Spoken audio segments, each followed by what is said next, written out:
Dear students, हम लोग supplementary का लेसन 1 हम लोग पढ़ चुके हैं।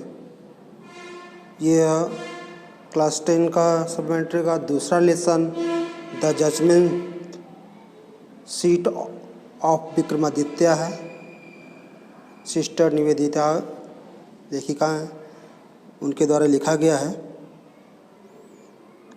आइए इसे भी शुरू करते हैं। टेक्स्ट यहाँ से शुरू हो रहा है। We are all familiar with the name of Vikramaditya. We are all familiar with the name of Vikramaditya. हम सभी लोग विक्रमादित्य के बारे में जानते हैं। विक्रमादित्य इतिहास के बारे में आप इतिहास में पढ़े होंगे तो इनके बारे में आप लोग सुने होंगे। विक्रमादित्य एक राजा का नाम है। भारतीय इतिहास में यह प्रसिद्ध थे। इनके बारे में ही यह कहानी है। विक्रमादित्य का सिंहासन कैसा था उसके बारे में यह कहानी पूरा बताया गया है। हिज रेन, REIGN, रेन मतलब शासन होता है।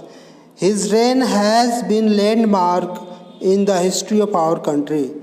उनका जो जो रेन है, उसका जो राज है, जो उनका जो शासन है, वह लैंडमार्क है, मतलब बहुत ही महत्वपूर्ण स्थान रखता है अपने इतिहास, अपने देश के इतिहास में।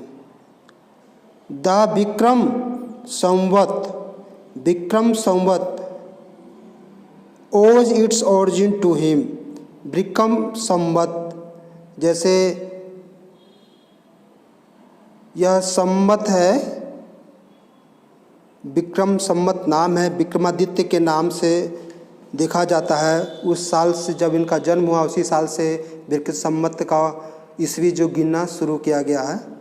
जैसे कि ईसा मसीह जो हम लोग अभी 2020 चल रहा है, तो यह किससे, ईसा मसीह के जन्म से 2000 साल बीत चुका है। तो 2000 साल बीत चुका ईसा मसीह का जब जन्म हुआ। एक जैसे 2000 हम लोग लिखते हैं आजकल, तो किसी समय 2010 भी लिख रहे थे, है ना, 2000 भी था कभी, ठीक है। कभी सिर्फ 01 एक साल भी लिखा जा रहा था। तो वह कौन सा साल था? विक्रम, जब उनका जन्म हुआ था, ईसा मसीह का जन्म हुआ था, ठीक है, जो ईसाई पंचांग जिसको कहते हैं हम लोग। लेकिन ये विक्रम संवत जो है विक्रमादित्य के जन्म से शुरू हो रहा है, इसलिए विक्रम संवत ऋणी है। इट्स ओरिजिन टू हिम, उसके लिए, किसके? विक्रमादित्य का। Although his name is so famous, यद्यपि उसका नाम बहुत ही फेमस था। इट इज़ स्ट्रेंज दैट, लेकिन यह बहुत ही विचित्र बात है कि we hardly know anything definite about his life. बहुत ही कम जानकारी उनके बारे में हम लोगों के पास है। There is one thing certain about him, लेकिन वहाँ पर एक बात बिल्कुल निश्चित है कि however he loved justice and learning. वह उनके बारे में, हालांकि वो बहुत फेमस थे, विक्रमादित्य जो के नाम से ही विक्रम संवत चलता है ना, उनका पंचांग विक्रमादित्य के नाम से ही कैलेंडर चलता है। लेकिन हम लोग उसके बारे में बहुत कम ही जानते हैं, हम लोग उनकी ज़िंदगी के बारे में। लेकिन एक चीज़ हाउएवर फिर भी हम लोग जानते हैं, क्या? ही लव्ड जस्टिस, वह बहुत न्याय और लर्निंग और विद्वता को बहुत ही पसंद करते, मतलब विद्वानों को और इंसान जस्टिस, न्याय को बहुत पसंद करते थे। He gave perfect justice to his people. वह अपने जनता को, अपने लोगों को परफेक्ट जस्टिस, उचित न्याय देते थे। Gathered learned man about him in his court मतलब दरबार, अपने राज दरबार में गैदर्ड इकट्ठा करते थे। लर्न मैन, MEN है, वर्ब का मैन का प्लूरल फॉर्म है, MEN मतलब लोगों को, विद्वान लोगों को अपने कोर्ट में इकट्ठा करते थे। मतलब विद्वानों को बहुत ही इज्जत भाव से अपने कोर्ट में, अपने राज दरबार में लोगों को रखते थे। जैसे कि अकबर के बारे में आप लोगों ने सुना होगा, अकबर के दरबार में भी बहुत विद्वानों को वो अपने आसपास रखते थे, 9 रत्नों को अपने पास रखते थे, है ना। अकबर के और बीरबल का कहानी आप लोग सुन रखे होंगे। तो उसी तरह से विक्रमादित्य भी अपने जो राज दरबार में है विद्वानों का सम्मान करते थे, उसमें रखते थे, अपने साथ में उन लोगों को स्थान देते थे। इट इज़ सेड दैट, यह कहा जाता है कि ही वॉज ग्रेटेस्ट जज इन हिस्ट्री, इतिहास में वो सबसे महान ग्रेटेस्ट जज इन हिस्ट्री, न्यायप्रिय राजा थे। जज मतलब जो न्याय करते थे, सच्चा न्याय देते थे, ऐसा कहा जाता है उनके बारे में। लास्ट स्लाइड हम लोग देखे थे, it is said that he was the greatest जज इन हिस्ट्री, वह इतिहास में सबसे महान न्यायकर्ता, न्यायप्रिय राजा था। Vikramaditya was never deceived, Vikramaditya never कभी भी, डिसीव्ड मतलब धोखा देना, कभी भी धोखा नहीं खाया, उन्हें कभी किसी ने धोखा नहीं दे पाया। मतलब कोई ऐसा नहीं था कि कोई जुर्म किया हो और वो जुर्म की सज़ा न पाया हो। He did nor did he ever punished the wrong man, और न ही कभी उन्होंने गलत आदमी को पनिश किया था, सज़ा दिया। मतलब वह कभी धोखा नहीं खाए और न ही कभी गलत व्यक्ति को सज़ा दे। मतलब सज़ा उसी को मिलेगा जो सही में गलती किया हो। द गिल्टी ट्रेम्बल्ड, ट्रेम्बल मतलब कांपना, the guilty trembled when they came before him, जब उसके सामने गिल्टी अपराधी आता था, ट्रेम्बल कांपने लगता था, दे केम बिफोर हिम जब उसके सामने आता था। फॉर दे न्यू, क्योंकि वे जानते थे, दैट की his eye would look straight, उसकी आंखें देख लेंगी सीधे, इनटू देयर गिल्ट, उसके अपराध को। मतलब अपराधी जब उसके सामने जाता था, उसकी आंखों के सामने, केम बिफोर हिम, उसकी आंखों के सामने जाता था, तो वो कांपने लगता था अपराधी। वो जान जाता था कि ये हम कुछ भी झूठ नहीं बोल पाएंगे, हमारे जो अंदर अपराध है, हमारे मन की बातों को वो जान लेंगे, हमारे अंदर जो अपराध है, जो मैंने पाप किया है, अपराध किया है, गलत किया है, वो राजा जान लेंगे। And those who came to him, और उनके सामने जो आते थे, with difficult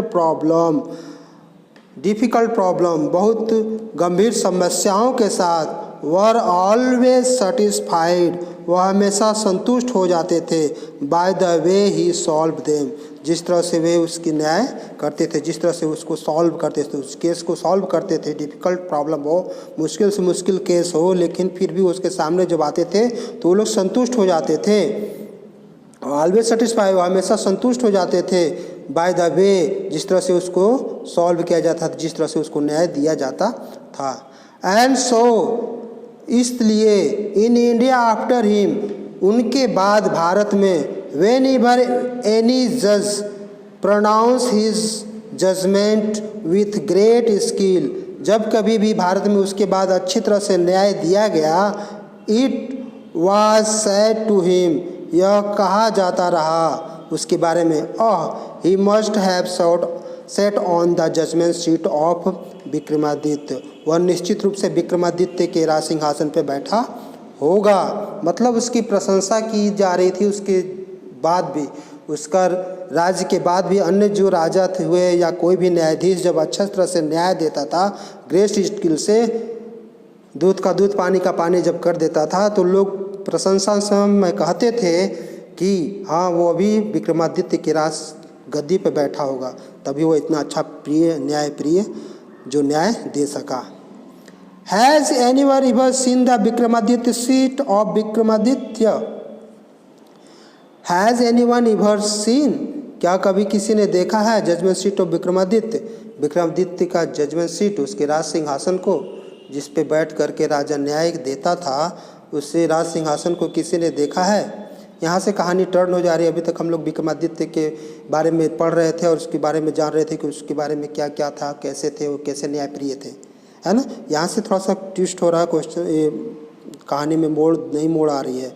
perhaps not because he said does not exist any more, बिल्कुल नहीं, बिकॉज क्योंकि seat does not exist any more, क्योंकि वह जो सीट था विक्रमादित्य का राज सिंहासन था, जजमेंट सीट था, वह अभी आगे थी ही नहीं। I am going to tell you how it disappeared, मैं तुम्हें बताने जा रही हूँ कि कैसे वह गायब हो गया। सिस्टर निवेदिता जो लेखिका हैं इसकी, वो बता रही हैं कि मैं आपको बताने जा रही हूँ आगे की कहानी में कि उनकी जो राज सिंहासन थी वह कैसे गायब, डिसअपियर का मतलब होता है गायब हो जाना, कैसे गायब हो गया, है ना। यहाँ से कहानी मोड़ ले रही है सिस्टर निवेदिता। आप बता रहे हैं कि उसके बारे में, विक्रमादित्य के राज सिंहासन के बारे में अब ये कहानी शुरू हो रही है। After the death of Vikramaditya, Vikramaditya के मृत्यु के बाद the people of Ujjain, Ujjain के वे राजा थे। विक्रमादित्य कहाँ शासन करते थे? उज्जैन, ठीक है। After the death of Vikramaditya, Vikramaditya की मृत्यु के बाद the people of Ujjain, Ujjain के लोग in due course of time, समय बीतने के साथ साथ फॉरगेट हिम, अपने राजा को भूल गए, विक्रमादित्य को भूल गए। His palace and his fortress, palace मतलब राजमहल, फोर्ट्रेस मतलब किला। उनकी पैलेस, उनकी जो राजमहल थी और उनकी फोर्ट्रेस, उनकी जो किला थी वह रूइंड मतलब बर्बाद हो गया, ढह गया, बर्बाद हो गया। The heaped of ruins, heap of मतलब जो ढेर था, उनका खंडहर का जो ढेर था, having been covered with grass, ढक गया किससे? Grass.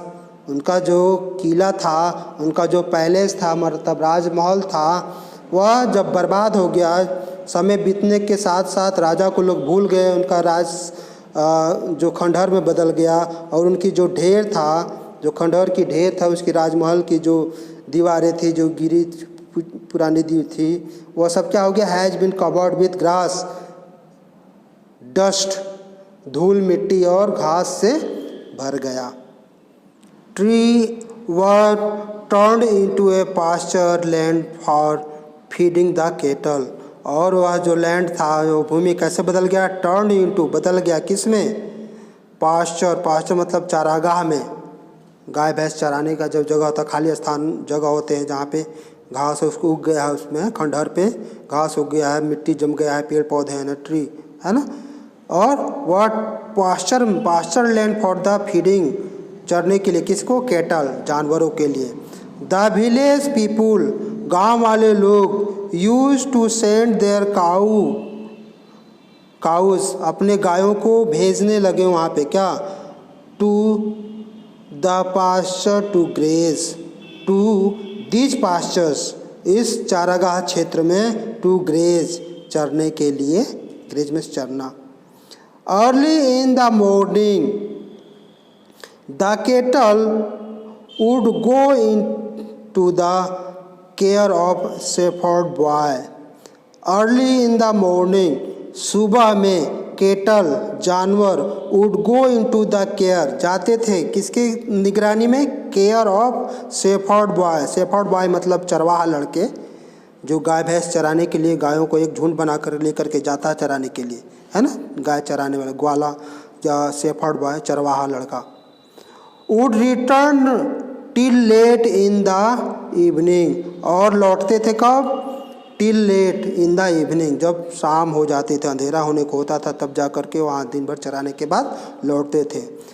When it was time to return, जब वापस लौटने का समय होता था, a shepherd boy would call out from the edge of the pastures, edge, EDG, edge मतलब किनारा, एक छोर से, उस घास के मैदान के एक छोर से, ए शेफर्ड बॉय, एक चरवाहा लड़का, कॉल्ड आउट मतलब बुलाता था सभी लोगों को, and all the kettle along with their cowherd, और सारे जानवर अपने चरवाहा के साथ, काउहर्ड मतलब भी वही हुआ शेफर्ड, है ना, चरवाहा लड़का। Cowherd would gathered round him, उसके पास एकत्रित हो जाते थे, and together they would turn homeward, और इस तरह से फिर सारे लोग एक साथ मिलकर के घर को लौटते थे। Such was the life of shepherd boy, इस तरह की जिंदगी थी उनकी शेफर्ड बॉय की चरवाहा लड़कों का in the village about Ujjain, Ujjain के गांव या उसके आसपास के गांव के लोगों का इसी तरह का जीवन था। कैसे ग्वाले लोग लेकर के जाते थे, चरवाहा लड़के लेकर के जाते थे अपने गायों को और दिन भर उस चरवाहा जो वो फीडिंग पास्चर था वहाँ पे चराते थे घास के मैदान में और उसके बाद शाम को लौटते थे। There were many of them in the long day to the pastures they had plenty of time for fun. There were many of them, वहाँ पे बहुत सारे लोग रहते थे, मतलब चरवाहा लड़के की संख्या कई होती थी। इन द लॉन्ग डे, और इस लंबे दिन में, ऑन द पास्चर्स, उस घात के मैदान में, दे हैड प्लांटी ऑफ टाइम, उनके पास बहुत समय होता था फॉर फन, खेलने के लिए। जैसे कि चरवाहा लड़के जाते हैं अपनी गायों को ले गए, छोड़ दिए, चर रहे हैं गाय अपने, और अपने में आपस में क्या करने लगते हैं, खेलने लगता है, समय बिताने लगते हैं। वन डे, एक दिन क्या हुआ, दे फाउंड ए प्लेग्राउंड, वे लोग पाए एक प्लेग्राउंड को, खेलने का एक नया स्थान उन्होंने चुना, आज यहाँ खेला जाएगा, है ना।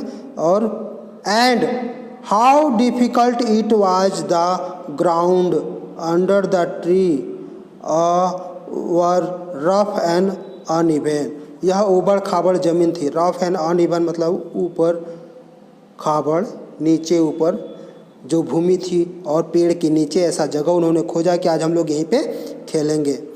Hair and there the end of great stone pipped out, यहाँ वहाँ जहाँ तहाँ, here and there the end of great stone, पत्थर के कुछ जो पार्ट थे, पिप्ड आउट, ऊपर उभरे हुए थे। एंड इन द मिडिल, और बीच में, there was a green mound, एक ग्रीन मॉड था, हरा टीला था, उभरा हुआ पार्ट। विच लुक्ड, वह ऐसा लग रहा था, very much like judgement seat, वैसा लग रहा था कि वह जजमेंट सीट हो। At least one of the boy thought so, एक बच्चा उसी तरह को सोचा। At least one of the boy thought so, इसी तरह का सोचा। किस तरह का सोचा कि यह एक राज सिंहासन है ना। And sit on himself on it, और उस पर खुद जाकर बैठ गया। आई से बॉयज, लड़कों मैं कह रहा हूँ, ही क्राइड, वह जोर से चिल्लाकर कहा। I'll be the judge, मैं जज हूँ, या यूँ कहूँ कि मैं राजा हूँ। And you can bring all your case before me, और तुम लोग मेरे सामने अपने केस लेकर के आओ, अपने झगड़े को लेकर के आओ। And we will have trial, और हम उसके न्याय करेंगे, हम उसको ट्रायल का सुनेंगे। Then he straight his face, strengthened his face, और अपने चेहरे पर गंभीरता लाया, तनाव कर लिया, है ना। Became very grave to act, और बहुत गंभीर पूर्वक एक्टिंग करने लगा। द पार्ट ऑफ जज, जैसे कि वह सचमुच न्याय कर रहा हो, राजा हो, न्याय बन गया हो। मतलब वह लड़के जब देखे उस दिन खेलने के लिए कि हाँ एक अच्छा जगह खेलने के लिए हम लोग चुनते हैं, एक पेड़ के नीचे गए, वहाँ पे देखे कि उबड़ खाबड़ इस तरह से ऊपर नीचे कई पत्थर जो है ऊपर उभरा हुआ है, और बीच में एक राज सिंहासन की तरह, मतलब कुर्सी की तरह लग रहा है, और उस पर वह बैठ गया और कहने लगा कि हाँ मैं राजा हूँ, और तुम अपने झगड़े और मुकदमे को लेकर के आओ, मैं उसका सुनवाई करूँगा, मैं ट्रायल करूँगा। और उसका जो शरीर है और फेस है वह स्ट्रेट हो गया, और गंभीर से वो बोलने लगा इस बात को। ओदर सा द फन एट वंस, दूसरे लड़के भी तुरंत समझ गए कि हाँ आज कौन सा खेल खेलना है। And whispering among themselves, whisper मतलब होता है धीरे से कान में बोलना, वे लोग एक दूसरे के कान में बोलने लगे धीरे धीरे। And quickly picked up some quarrel, और फिर वे लोग कुछ झगड़े को उसको लेकर के पहुँचे, एंड अपीयर बिफोर हिम, उसके सामने उपस्थित हो गए। मतलब लड़के समझ गए कि हाँ आज कौन सा खेल खेलना है, आज झगड़े वाला मुकदमे वाला खेल खेलना है, और यह राजा हमारा बन चुका है, हम लोग झगड़ा करके ले चलेंगे, है ना, और आपस में मुकदमे को सुनवाई करवाएंगे। सारे बच्चे समझ गए और खेल शुरू हो गया। Each group seated there case, state there case, state है, हर ग्रुप अपना स्टेट मतलब विस्तृत बोलना, उसके बारे में बताना, अपने केस के बारे में, अपने झगड़े के बारे में बताता था। One saying that a certain field was there, एक कहता है कि वह जो खेत है वह हमारा है। Another saying that it was not, और दूसरे के पक्ष के लोग कह रहे हैं नहीं नहीं ये झगड़ा कह रहे हैं कि वह उसका नहीं हमारा है। So on they all watched him to settle the dispute. They all wanted him, और वह सब चाहते थे कि उनकी जो डिस्प्यूट में झगड़ा, उस झगड़े को सेटल कर दिया जाए, निपटारा कर दिया जाए। आज की वीडियो में इतना ही। नेक्स्ट वीडियो में हम लोग इसके बाद वाले पार्ट को पढ़ेंगे। आप लोग इस वीडियो को देखिए और पढ़ने का प्रयास कीजिए, खुद इसका हिंदी अर्थ निकालने का प्रयास कीजिए, वर्ड मीनिंग जहाँ तक हो सके खुद लिख कर के उसको याद भी कीजिए।